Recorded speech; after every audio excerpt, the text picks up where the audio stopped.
The MeanGene Show on iHeartRadio. You can also listen on Spotify, iTunes, TuneIn Radio, Amazon Music, or wherever you listen to your favorite podcasts. The MeanGene Show airs weekly on iHeartRadio with guest professional athletes, national sports writers, and much more. We discuss the latest in the NFL, NBA, MLB, NHL, and more. Here's your host, Mean Gene. Good evening, everyone. Welcome to the Mean Gene Show here on KDWN 720 AM 101.5 FM Las Vegas.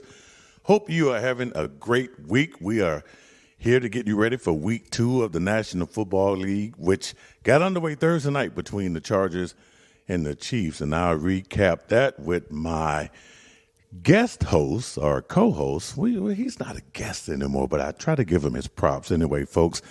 You can catch him on the Sports King Show as my co-host, and he also covers the Carolina Panthers and the Charlotte Hornets for Bally Sports Southeast. Please welcome to the show, Dustin Phifer. What's up, Dustin?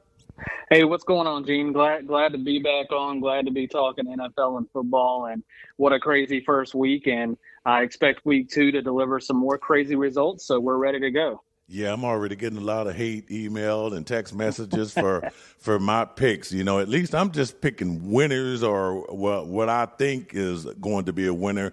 Not like, you know, Mr. Picks who has to nail it on the over, under, and the spread. But anyway, I got to get it right, man. I'm 0 for 1 on Thursday nights. But anyway, folks, the show is brought to you by Virgin Hotels Las Vegas, the newest resort off the block.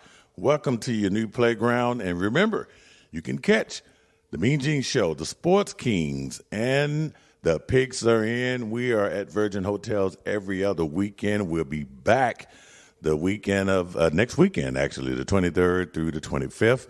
So make sure you stop by and say hi to us over there. Last week, not last week, but week before, we had the former Cincinnati Bengals, Ickey Woods, joined us over at Virgin. And, of course, you heard him here on KDWN last Saturday. So we had a great time with Ickey, but make sure you come check us out. We also brought to you by Captain, transportation elevated, travel confidently, and clean premium vehicles driven by trained professionals. Captain, changing mobility for good.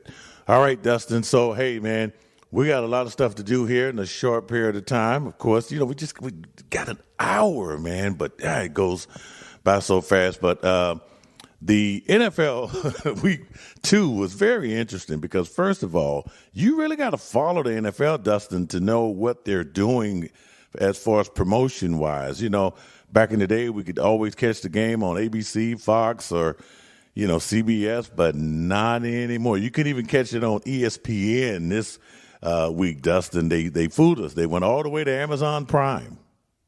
Yeah, this is a new thing that the NFL is doing. You know, Amazon Prime, this is their first year of an 11-year deal of taking over Thursday Night Football. They're paying $1 billion a season, so they're putting some money into it. And you can see from their crew last night, Al Michaels, Kirk Herbstreit. On the pregame set, they had Richard Sherman and Ryan Fitzpatrick and Tony Gonzalez with Carissa Thompson. So they brought some big names in to really try to beef up this crew. And overall, it was a good first broadcast, a great game. You know, they got some probably audio stuff to work out with, but this is going to be different for NFL fans where they really got to go to, you know, to these streaming sites. And streaming's obviously becoming more popular, and a ton of people use Amazon. So hopefully most people were able to find the game with ease and can find them going forward, because again, if they missed last night, they missed a heck of a Thursday night game to get started off with, and you don't want to miss many of these games, because I believe your Steelers are next Thursday. So a couple of big teams out of the gate, you want to make sure you're seeing them. Exactly. Well, look, I'm not even going to worry about it next week, because I'm going to be, you know, we're going to be in Vegas. We're going to be at the Virgin Hotels Las Vegas, so somebody better have Amazon Prime or something going on around there. But anyway, you're right. Of course, you know, a lot of folks, hey, you might have subscribed last night and got it for free, but oh yeah, they will bill you at some point in time. So, but anyway, you're right.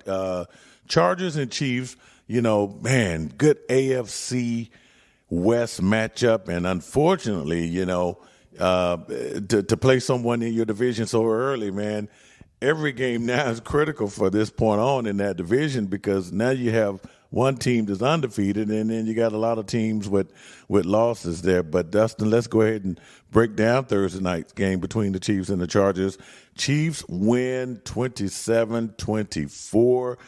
It wasn't as pretty or dominant as a win as the one in Phoenix last week, but it's a win. It's a win. It's a 2-0 start, and the game lived up to the hype. And we've talked about this AFC West division from all offseason about, on paper, how it is one of the best divisions in the history of football. I mean, every team has a legitimate Pro Bowler or even Hall of Fame type quarterback.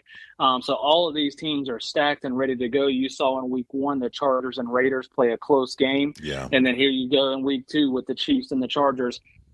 And again, these two quarterbacks, Herbert and Mahomes, they lived up to the hype. It was a game, like you said, it wasn't pretty, a lot of back and forth. And a lot of really what this game was about was who made the most opportune play. And you saw the Chargers really had Asante Samuel had 2 interceptions that went right through his hands that honestly probably could have put the Chiefs out of reach. So you see them miss an opportunity like that. And then the Chiefs come back and get the 99-yard pick six that really changes the game. So just a game of opportunities, and obviously both teams know how to score and make plays, but it was a great game. And the Chiefs, they weren't clicking on all cylinders, but that's what good teams do. They find a way to get a win. And even though most of us, and I think me and yourself included, Gene, had picked the Chargers to win this division, the Chiefs are trying to show you why they've controlled this division for the last few years. Yeah, you're right about that. I mean, they have made a statement in 2 games, especially a non-conference game against, a possible conference matchup, in the Super Bowl, NFC, right? Beating the Cardinals the way they did, and then to bounce back on a short week, having to get ready for your rival here. And, like you said, we kind of figured that this thing might come down between the Chargers and the Chiefs.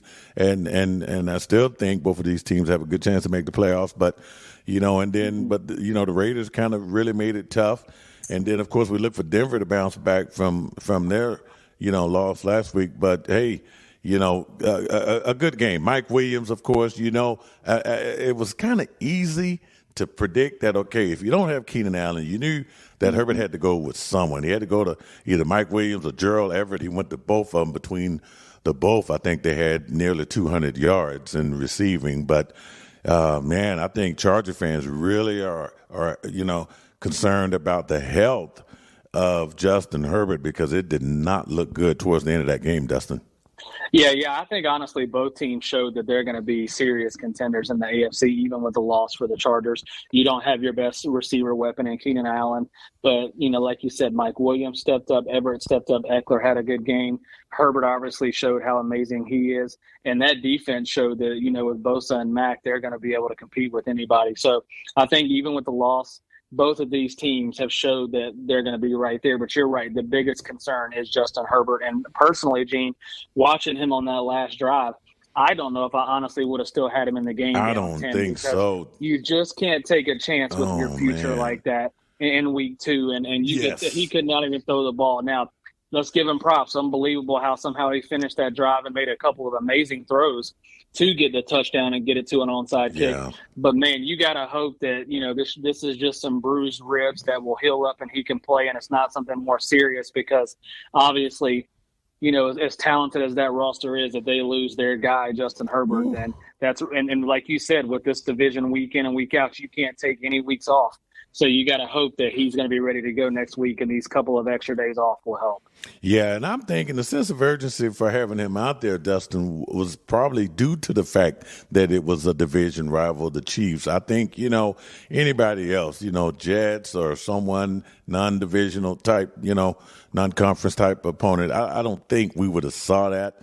But man, it just goes to show you how important the AFC West is going to be. And then, of course, the Chargers coach has been known for making some controversial decisions in games. And man, I tell you, that was a tough one for the I almost said San Diego Chargers. There we go, the LA Chargers. But now over on the Chiefs side, I tell you what, it looked like Clyde Edwards-Helaire is going to be a workhorse for the Chiefs this year. Yeah, it definitely does. He definitely had a good game, and again, wasn't as pretty as week 1 in Arizona, but the same style. They're spreading it around, 8 different receivers. Clyde Edwards-Helaire is getting some good yards on the ground. And I think the biggest thing, we talk about Tyreek Hill leaving. We talk about Patrick Mahomes obviously still being a superstar. But the biggest thing I think that people forget about this offense is that offensive line is one of the better offensive lines in the league. And they built it last year with some veterans and some rookies, and so people were in year 1, and it took some time to get it right. But going into year 2 now, you can see that even, Mack and Bosa got there a little early. Obviously, that's 2 of the better ends in the league. But that offensive line in the second half was able to help out. They got the ball out quicker, and Mahomes was able to make some plays. So as long as that offensive line is looking like that and they're running the ball and can do the play action, and you still have guys like Kelsey and, Juju Smith-Schuster, Hardman, all these guys making plays, then the Chiefs are going to be dangerous, and they're going to be one of those teams that's going to be right there. And again, that was a game where they weren't even clicking on all cylinders, and they were able to make some adjustments at halftime. Andy Reid, an offensive genius. And, let's talk about him for a sec, Gene. That put him 100 games over 500 as a head coach, and he's only the 6th head coach in NFL history to reach that mark of being 100 games over 500. So we all know he's a great coach, but I still don't think he really gets the credit he deserves for what kind of head coach he is in the NFL. He doesn't, but I guarantee you he's a first ballot Hall of Famer when that time comes up. But, yeah, he doesn't, and, I tell you, it's just great to see that he's still able to coach, still able to have that huge of an impact on players and the game of football itself. So always been a fan of Andy Reid. So, Dustin, let's try to get into it. I think we can try to get 9 games here in this first segment because there's just a whole bunch of games that we need to do, including the 2 Monday night games that are going to be played this week. So we'll go ahead and just jump right into the action, and we'll start with just to recap now. The Chargers are 1-1 now, and the Chiefs are 2-0. All right, the first game we have on Sunday will be the Miami Dolphins 1-0 at the Baltimore Ravens 1-0. I tell you what, last week the Dolphins made quick work of the Patriots. They beat them 20-7 in that game, and it looked like Mac Jones got injured in that game. So it's going to be interesting to see what happens this week with the Patriots as they take on the Steelers.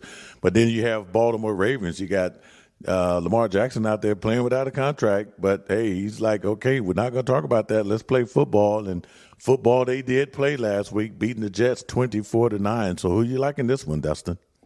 Yeah, and I will say to start, not to rub it in, Gene, but it's nice to start these picks 1-0 as I picked the Chiefs last night, and you picked the Chargers, so you're 0-1. Oh, you just had to remind the listeners in Vegas that I had to remind them, and let's also remember, I believe you had the Jets upsetting the Ravens last week, so that didn't work out that well either. But listen, this is going to be a good game. You're right. The Dolphins, it's kind of weird with that Dolphins game last week, Gene. It's like it's good to see the Dolphins play well, good to see Tyreek Hill and Tua click.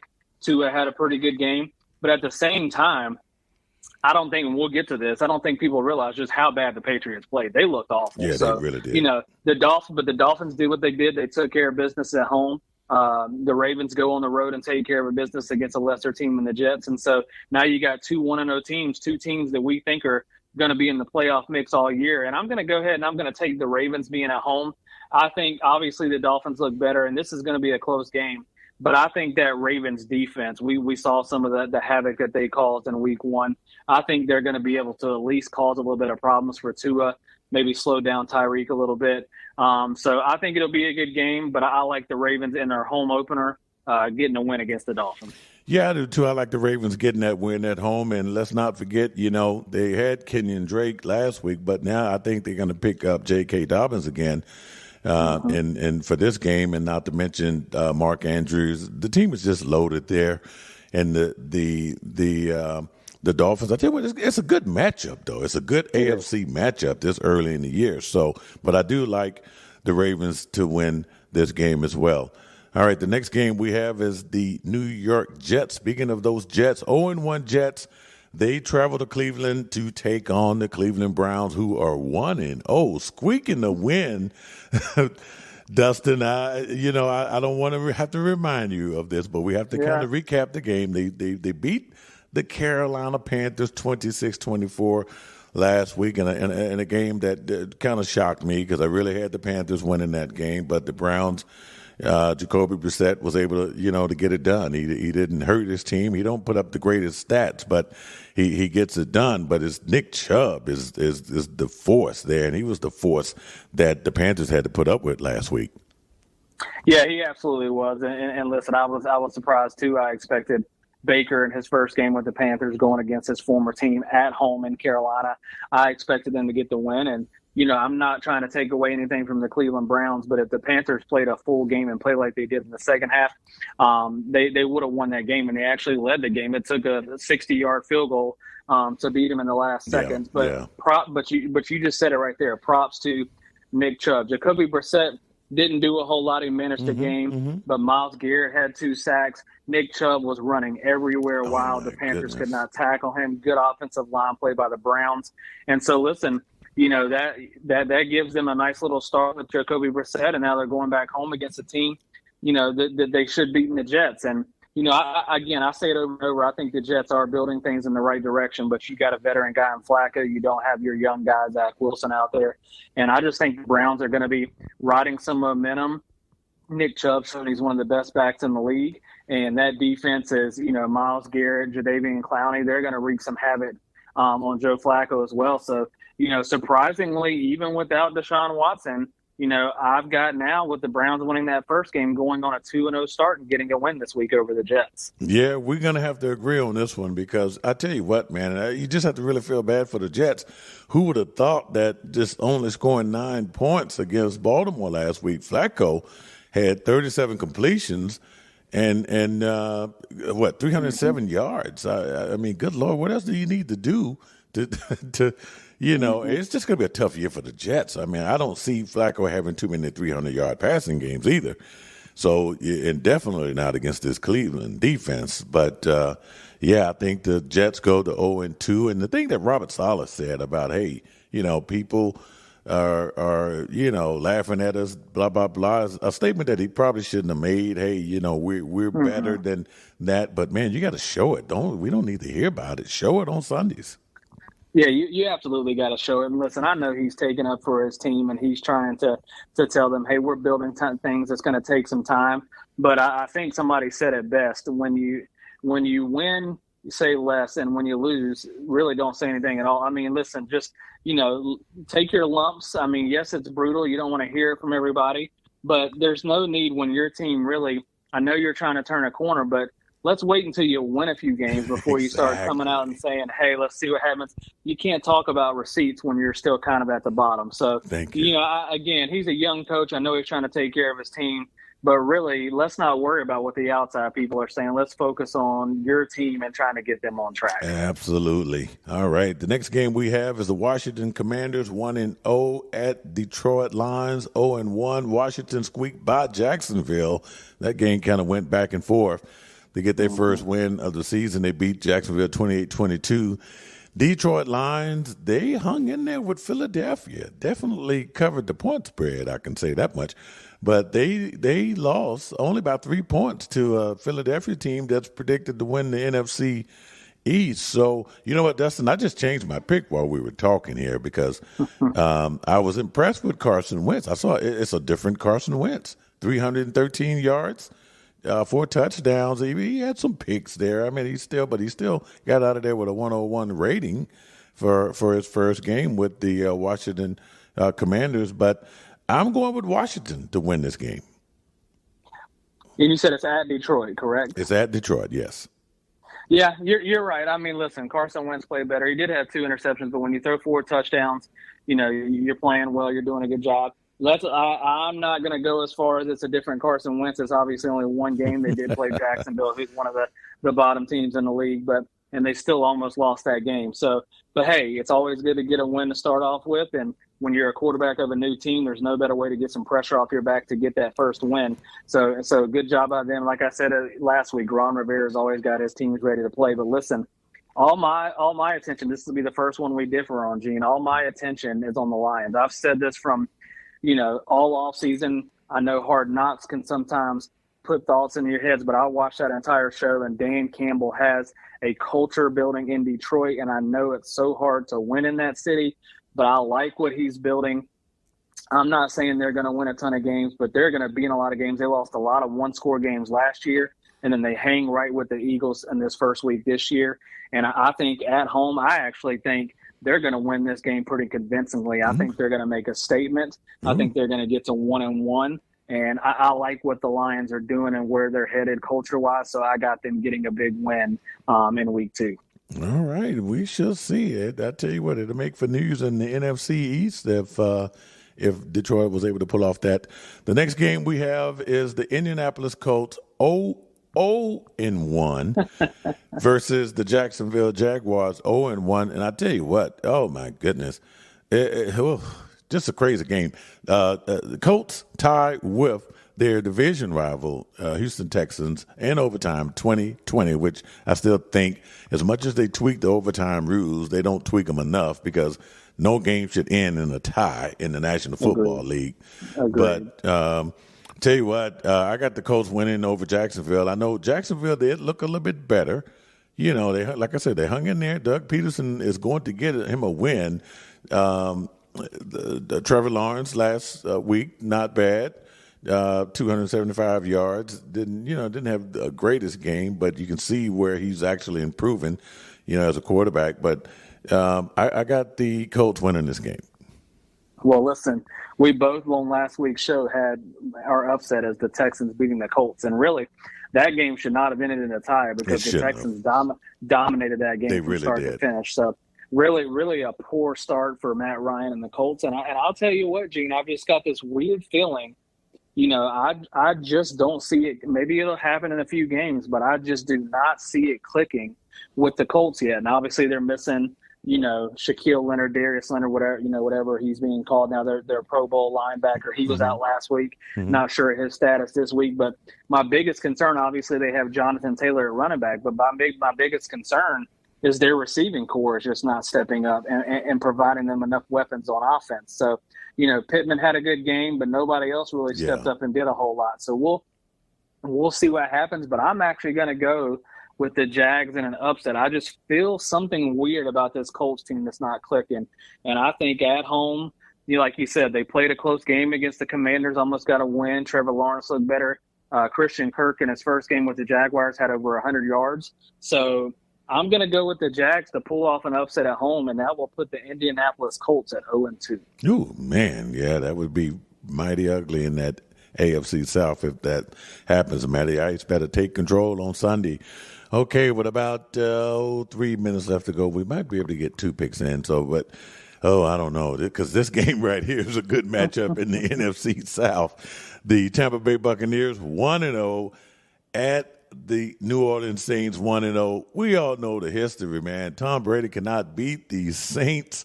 And Jameis Winston last week looked pretty good. 269 yards, 2 touchdowns, no interceptions for 111 quarterback rating. Alvin Kamara, steady, getting it done. Michael Thomas, man, it's good to see him back on the field. And but it wasn't Michael Thomas that stole the show. It was Jarvis Landry. And the fact that, I just see something brewing there in New Orleans there. But Brady, so the Bucs win 19-3, just one of the ugliest wins for the Bucs. But they got it done. Tom Brady has always beaten the Cowboys. So anyway, I got the Saints winning. Let's just keep it going. Yeah, it's going to be a good game. And listen, we know the Saints have their number, and the week one, again, another crazy week one. Let's be honest. I mean, the Saints really should have lost that game. The Falcons were dominating for 3 quarters. But let's give props. What a fourth quarter by Jameis Winston, Jarvis Landry. And you're right. That's the one thing. They finally have some weapons there. Michael Thomas back, Jarvis Landry, Kamara. So, they definitely have the weapons there. And that defense, again, made some plays. The thing about it is the Bucs, it looks like, Gene, have about half their team on the injury report going into this week. So it's a bad time to really be going down to the Superdome. So really, I'm on the fence with this, Gene. I think if the Bucs were healthy, I would take them. But you know what? I'm going to take them. I think Tom Brady is tired of hearing of how the Saints own him every time they play. And regardless of the injuries, they didn't look great against Dallas, but they still dominated. I think the Bucs defense looked really good and is going to make enough plays to get a win. And I think it's going to come down to the fourth quarter, one possession game. But sooner or later, there's no way Tom Brady can keep hearing how one team owns them every time they play, because that is not Tom Brady. So I'm going to take the Bucs to go on the road and get a win.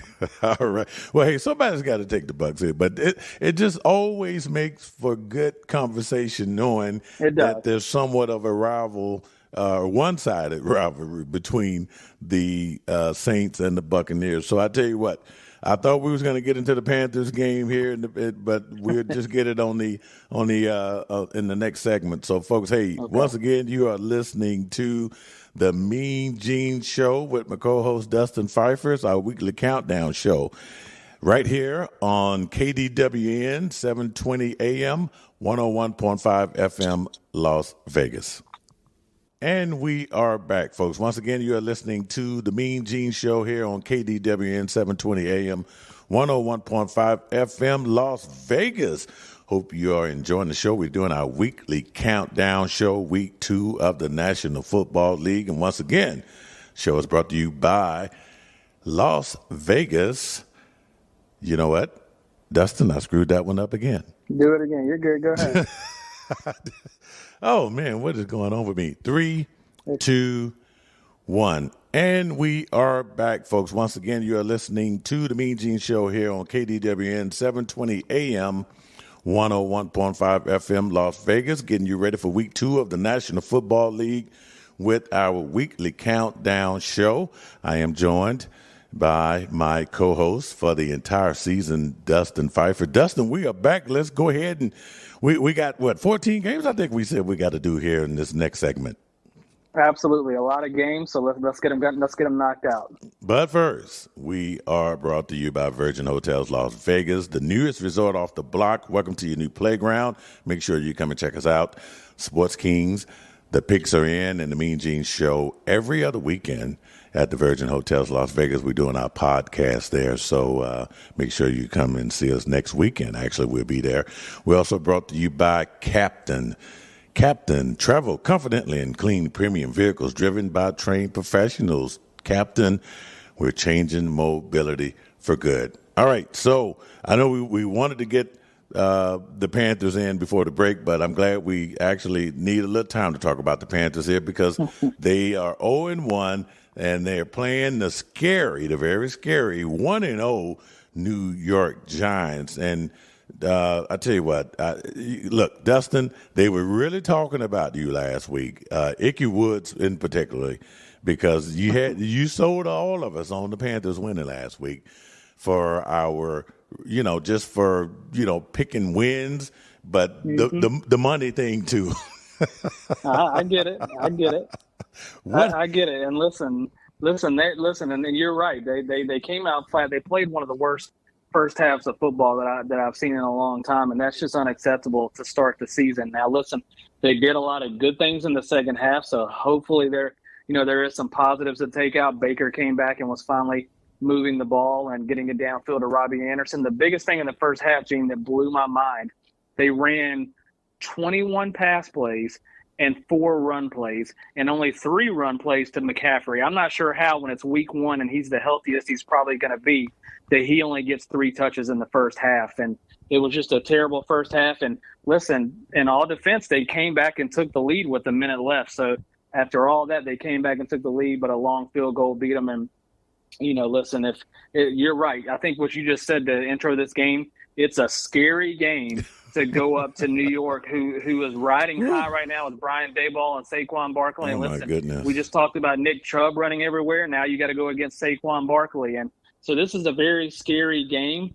I'm going to take the Panthers because we talk about Matt Rule and the desperation of this team. Yes. If they start 0-2, it's going to be a complete disaster here in Charlotte. So as good as the Giants looked, and they've got a lot of momentum, I think it's going to be a close game. They're going to run Saquon. I'm going to pick the Panthers to learn from some of their early mistakes in that first half and Baker to have a more complete game. He had 4 fumbled snaps. I think he's going to play better, and I think they're going to get a win. But it's desperation mode when your coach's job's on the line already in week 2 and you're 0-1. Yeah, well, we knew that coming into the season, and that's why we figured Baker Mayfield would be the savior for Matt Rule. It's funny that this is the matchup for week 2 with these two teams, because these were the two teams that killed my parlays last week. I needed the Giants to just win the damn game, and I needed the Panthers to just win on 2 tickets. But anyway, I like the Panthers in this game. I think they're going to bounce back and get on track here for Matt Rule. All right, let's look at the next game, Dustin. It's the New England Patriots 0-1 at the Pittsburgh Steelers 1-0. Tell you what, the Steelers didn't.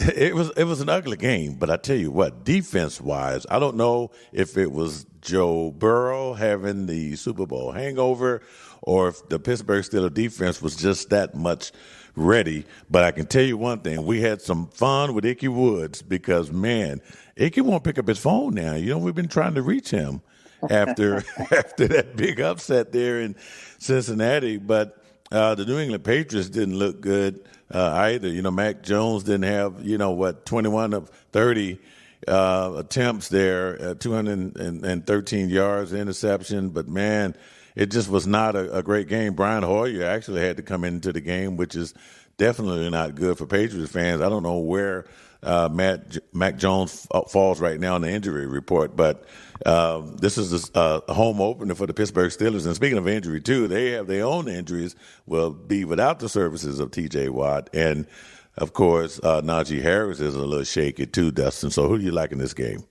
Yeah, and I know it makes you happy to say 1-0 and give Ickey a hard time. Listen, it was an ugly game, but that's a big-time win to go on the road and get a win against the team that was in the Super Bowl last year. So I think Joe Burrow is going to be just fine. I think it's not a Super Bowl hangover, more so the fact that, he didn't play all preseason, had the surgery for the appendectomy. So I think he's going to be good. And you saw at the end, he led his team back. But impressive win. But, man, it's tough to get a win but then lose your best player like T.J. Watt, because if you watch that game, you saw the impact that he has on this team. And I think it's good news that it's not going to be the whole season. Hopefully they get him back soon. But what an impressive win. Again, give Mike Tomlin credit. No matter who he has, he finds a way to get a win. The offense wasn't great, but Trubisky made some plays. And, listen, it's set up perfect for them, Gene, to come home against – we just talked about it – a Patriots team who I think is on the verge of having a really terrible season. I know we're only 1 weekend, but we talked about it in the preseason. I don't like their chemistry, their offensive coordinator situation, their receiver weapons. Now Mac Jones is banged up. He missed practice yesterday with an illness, but it sounds like he's going to play this week. But that's not a good time to go into the home opener of the Steelers when you're already 0-1. And the Steelers are going to be riding high. They won't have T.J. Watt, but I like the Steelers to keep it moving. Fitzpatrick was amazing on defense. And I think, again, Mike Tomlin's got the pulse on his team, and they're going to sit here and beat the Patriots to start 2-0. Yeah, and this is what, and when you say he's got the pulse on his team, I tell you what, when people wonder why Mike Tomlin has had a winning record ever since he's been in Pittsburgh, it's because of games like you saw last week. Yes. Those are the ones games where they're not supposed to win. Exactly. That's how you get to be over 500 your entire tenure as a Pittsburgh Steelers head coach. And I like Pittsburgh winning this game as well. The next game we have is the Atlanta Falcons 0-1 at the Los Angeles Rams. It's just not a good time for Atlanta to be in Los Angeles.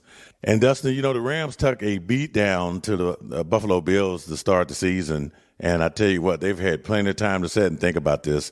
I just think that this team is going to be ready to play the Falcons come Sunday. So I think Matthew Stafford is going to shake off those cobwebs because he looked awful in that first game. And I just think Sean McVay is going to have this team ready because they had 10 days to prepare for this. Mm-hmm. And it's just bad timing for the Falcons. Yeah, this is one of those quick picks for me where we can kind of keep it moving. I like the Rams to bounce back. Like you said, had the rest. You don't want to be a Super Bowl team starting 0-2. Falcons had a chance. Like I said, they were up big at home and should have won that game. But that's kind of a demoralizing loss. You blow a lead and lose it. Now you got to go all the way to the West Coast. So Rams get a bounce back win to get to 1-1. All right, next game we have is the Seattle Seahawks 1-0. How about that? At the San Francisco 49ers. Say what you will, Geno Smith got it done in an ugly game there. At one particular time in that game, he was just perfect almost in the first half. And they got the win. But this right here is going to be a good one here. San Francisco 49ers, they lose to the Chicago in one of the ugliest, rainiest games I've ever seen on Soldier Field in my lifetime. I just never saw a field hold that much water in a game. But they were leading in that game against Chicago. Chicago wins. So the 49ers are back home this week, and I think they are going to be a little bit hungry. I like the 49ers. Yeah, I like the 49ers too, but man, this game is lining up to be closer than I thought. I was impressed by what I saw from Seattle and from Geno Smith, and was not expecting that at all against a Denver team that we think is going to be really good. And so you got to give them props, but you're right. The 49ers 0-1. Trey Lance did not have a good game, but you're right. It was a complete monsoon, so it's hard to really gauge where he's at. But I'll tell you what, if they go back home and they lose this game and Trey Lance doesn't play well and they're 0-2, there's going to be so many conversations about what do they do at quarterback, because as we know, this is a 49ers team that's trying to win a Super Bowl. So this is not just an average team. They have aspirations. So that's why I think it's such a big game for them, and I expect them to come and bounce back at home. All right, the next game we have is going to take place in the state of Texas, Dallas to be specific, or can we just say Arlington, okay? It's the Cincinnati Bengals 0-1 at the Dallas Cowboys 0-1. And I tell you what, Cincinnati, the Bengals are pissed, okay? First of all, they have no excuses for how they played poorly last week against Pittsburgh at home, but the Dallas Cowboys are in a whole different situation. This game was billed to be pretty interesting a couple of weeks ago going into the season, but now the Cowboys have their problems. No Dak Prescott. Cooper Rush is going to be your quarterback. Ezekiel Elliott, people still are wondering when will Zeke show back up. A lousy 52 yards last week. But I tell you what, man, I got the Bengals winning convincingly, and they're going to get back into the win column. Listen, if you think your team had a bad week one, just look at the Dallas Cowboys. It could not go any worse because, listen, they were playing terrible while Dak Prescott was in the game. And then you lose Dak Prescott. Zeke's not doing anything. The weapons on offense look completely different. So you're right. It's a complete train wreck in Dallas right now. We'll see how long Dak's out. And I completely agree with you. A Cincinnati team who lost a game like that and did not play well, I believe with Cooper Rush in the game, there's no way he's close to Dak. I think Cincinnati is going to go into Dallas and absolutely rout them. And the panic is going to set in on Dallas right out the gates because their season may be over after 2 weeks. I agree with you. Okay, the Houston Texans 0-1 at the Denver Broncos 0-1. Almost the same scenario here. You got a pissed off Denver Broncos team who felt, they should have won, and it came down to poor coaching decision. Who in the heck would want to kick a 64-yard field goal on 4th down and 5 when you have a $240-something million quarterback that you just brought over? It was just the dumbest thing. And I tell you what, it was one of those things, Nathaniel Hackett, that would get you fired in the National Football League.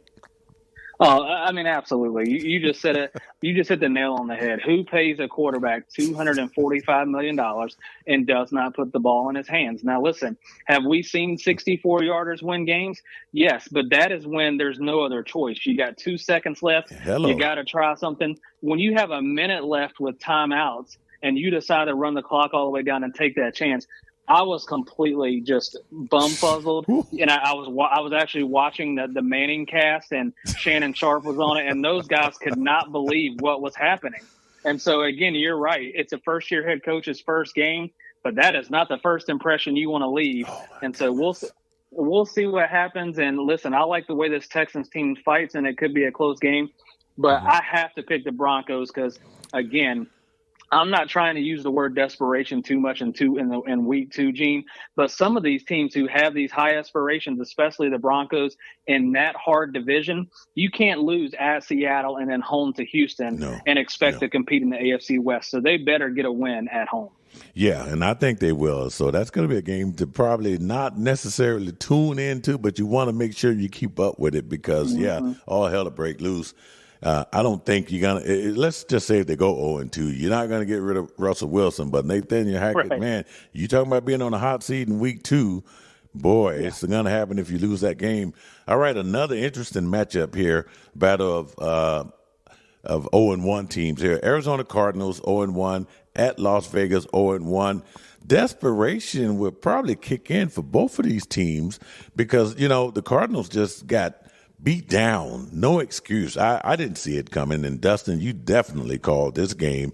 Kansas City went there and beat them 44-21, and that score wasn't even indicative of how the game was just managed by Patrick Mahomes and everyone thinking, oh, no Tyreek Hill, and they just kind of – I even had the Cardinals at least covering the spread there. I mean, at least, 6.5, I think that's what it was. But anyway, then you got the Raiders who just – they hung in there. They hung in there with the Chargers, but they just couldn't get it done. That Charger defense just was a little bit more better than what people anticipated. But, man, I tell you what, I got the Raiders winning this game. I just think the home team is going to get it done. I don't know what's going on with Arizona. I know I followed them a lot last year, but I didn't like what I saw last week. I got the Raiders winning at home.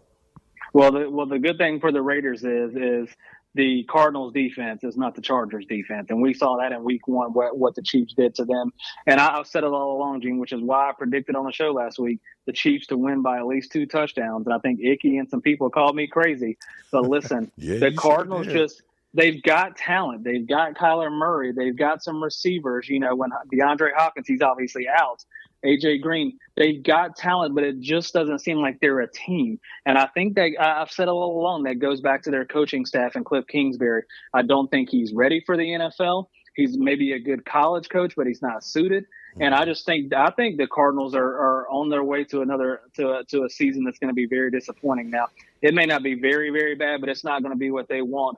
And I agree. Raiders at home, I think they played a tough game against we've seen a Chargers team who's going to be very, very good. Devontae Adams is already clicking on all cylinders. Yeah. So I like the Raiders to get a win, and it's going to put the Cardinals at 0-2. Yeah, I agree with you. Next game, this is your Sunday night game here, and it's going to be the 1-0 Chicago Bears at the 0-1 Green Bay Packers. Now, I would be the first to say, hey, Bears, remember, Aaron Rodgers says he owns you. Okay, so this game is at Green Bay. Rarely do you see just back-to-back poor games. I mean, and I tell you what, this is a critical game for Green Bay because they just lost to a division opponent last week, and the Minnesota Vikings just beat the brakes off of them 23-7. That was a blowout if you really look at it, from a Viking standpoint of view. But and then the Bears are just riding high off that win last week. Aaron Rodgers gets the win Sunday night at Green Bay.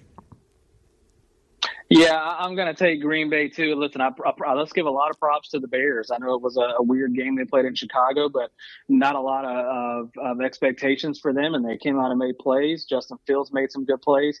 But you're right. I mean, Green Bay, like Aaron Rodgers said it, he owns them. And listen, we saw last year they got blown out by the Saints, and then they bounced back. And, I still think they've got a lot of issues. Those receivers, they're young, I know, but they've got to figure out something quick because a lot of those balls Aaron Rodgers cannot place any perfectly than he did last week. So he can't throw it to himself. So we'll see what happens. But that Packers defense needs to play better. Nobody covered Justin Jefferson. But you're right. At home, you don't want to lose 2 division games in a row. It's on prime time. Aaron Rodgers normally shows up for the bright lights, so look for the Packers to get a win. All right, and the first of Monday night football games here. Basically, this is a East Coast affair. Both all 4 teams are from the East Coast, so yeah, this is really interesting. But the first game is going to be the Tennessee Titans 0-1, who are just reeling after losing to the Giants there at the Buffalo Bills 1-0, and the Bills went all the way out to the West Coast, kick off the season by defeating the Rams by a score of 31-10. They have had 10 days also to sit around and wait for the Titans. I got the Buffalo Bills going 2-0. Listen, Gene, this is one of those ones. You're the schedule guy on our show. You like to break it down. This is one of those ones where one wrong game and then you compact it with your schedule can really get you off to a terrible start. You're a Titans team at home who is expected to beat a Giants team who's still on the rise, and then you somehow find a way to lose that game and now have to go to Buffalo. It's a disaster because they're not going to beat Buffalo. Like you said, Buffalo dominated week one, had extra time off, home opener. Crowd's going to be crazy on a Monday night. Buffalo is going to come out there and steamroll the Tennessee Titans, and the Titans, who were the number one seed last year, is going to be sitting at 0-2. So that just shows you how quickly things can turn. And again, it's early, but not many teams who start 0-2 here lately have been making the playoffs, and the Titans are staring 0-2 right in the face. Well, and not only that, it's just how they're playing. I mean, how do you lose? Yeah. You were up 10-0 or 13-0 to start that game against the Giants, and how do you lose this? And you're at home, so. And I tell you what, and I might sound like a broken record, but I always tell people about that window of opportunity. And Tennessee may not ever see it again. There's just too many great teams in the AFC for you to be sliding. And I tell you what, a lot of this, I'm going to put it on Tannehill and that bad karma, man. You just don't, karma is something else in the NFL. And Tannehill is just, I don't know. I see changes coming in this Titans team here. If they lose this game, I don't know about coaching changes, but I just see maybe changes at the quarterback. Maybe it just, depends on how they lose this game. But, man, Buffalo is just not going to play around Monday night against the Titans, and the Titans will be 0-2. I mean, if the Titans go in there and win, Dustin, we'll be wrong, but it'll be one hell of an upset too. Yeah, it would be. And again, anything can happen in the NFL. We saw it in week one, but just the way these Bills are playing, I just don't see it. And you're right. Again, we'll see what happens the rest of the season for the Titans. But you're right. With the AFC being so strong, you can't drop a game at home against a weaker NFC team because it just puts you behind the eight ball. And again, you went from being a number one seed last year to now 0-2, not sure what's going to happen. It's just crazy times. And I think the Bills are going to roll. Josh Allen's ready to go. All right. And then we got the second Monday Night Football game that's going to be played. And believe it or not, this is actually a good matchup. A good NFC matchup. The Minnesota Vikings 1-0 at the Philadelphia Eagles 1-0. Eagles are favored to win the NFC East. And believe it or not, a lot of people picked the Vikings to win the NFC North. So this is why this is really a good matchup. Kirk Cousins, you beat Green Bay. You beat the best in your division. So now you get to take it on the road against the Philadelphia Eagles team that barely squeaked a win in Detroit. I mean, it wasn't pretty, 38-35, but it did count as a win.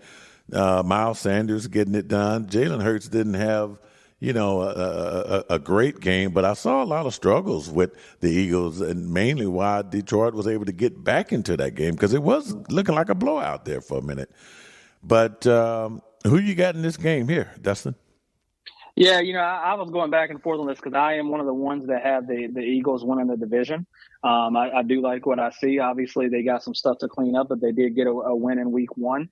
And I was originally leaning, hey, Monday night at Philly, home opener Eagles, Jalen Hurts going to come out and get that win. But I'll tell you what, I like, I'm still picking the Packers to win the division until somebody beats Aaron Rodgers overall for the season. But I like what I saw from this Vikings team, and I'm actually going to take them to go on the road and get a win. Ooh. I mean, I like what I saw from Cousins. He always gets talked about in these bigger games, and he finally goes and beats Aaron Rodgers. These weapons that he has, Gene, is just unbelievable. I mean, Thielen, Justin Jefferson was just out of his mind last week, Dalvin Cook. And I just think Justin Jefferson's going to have another huge game. The Eagles gave up 35 to the Lions, and now they're going against a better offense than the Vikings. So this is nothing against the Eagles. I still have them winning the NFC East, and I still think they're going to have a good season. I like where they're at. But I just think the Minnesota's got a lot riding. They got some new energy in the building with a new head coach. And so I got the Vikings going on the road and getting a win in Philly on Monday night. I'll tell you what, you got me changing my pick there because I'm looking at this talent pool here. I forgot about Justin Jefferson, 9 catches, 184 yards there in week 1. Good Lord. But you also have Adam Thielen. You still have, you got Dalvin Cook. I mean, they have a pretty potent offense, not to mention the defense is not that bad either because they were able to stop Aaron Rodgers. So, I'm going to switch it over to the Vikings, and I'm allowed to do that. They got a lot of pressure on Aaron Rodgers last week as well, too. I know his receivers dropped some balls, but they pressured him all game and got some hits. So I think they're going to have Hurts on the run for most of the night. I agree. So, all right, that's going to wrap it up for all of our picks for the Countdown Show here. Enjoy your college football Saturdays and get ready for the NFL on Sunday. And don't forget about the doubleheader on Monday night. We'll see you back here again on the MeanGene Show, KDWN 720 AM, 101.5 FM, Las Vegas.